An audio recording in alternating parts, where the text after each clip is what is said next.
Et je vous propose d'évoquer Django Reinhardt, authentique légende, lui aussi, de la musique, 60 ans après sa disparition, à l'occasion de la sortie d'un documentaire sur la musique manouche. La Cité de la musique lui consacre une exposition exceptionnelle permettant de découvrir les facettes cachées d'un homme discret derrière l'artiste de génie. Regardez. Un swing révolutionnaire qui a marqué à jamais l'histoire de la musique. Django Reinhardt fut d'abord un prodige du banjo. Le jeune manouche écume alors les bals musettes de la capitale. Mais à 18 ans, l'incendie de sa roulotte lui fait perdre l'usage de 2 doigts. Le jazz et la guitare le pousseront à surmonter son handicap et révéleront son génie.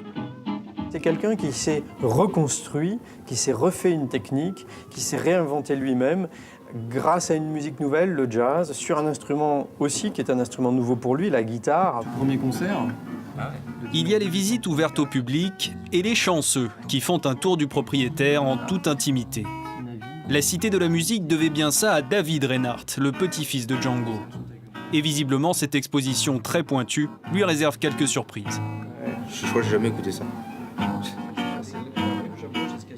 Je connaissais le gros qui jouait du banjo avec les grands accordéonistes de l'époque, Musette, et qu'il avait joué dans les bals. Mais là, vraiment, je vois le nom des bals et les photos dans les endroits où il jouait, avec la musique qui va avec et tout. C'est vraiment bien.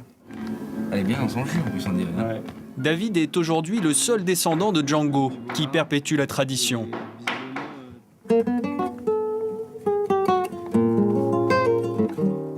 Une fois que je prends la guitare dans les mains, que je pose le doigt dessus, de toute façon, le son des Reinhardt, je pense qu'il est là, et je peux rien faire contre ça, et c'est dans mes doigts, c'est dans mon sang.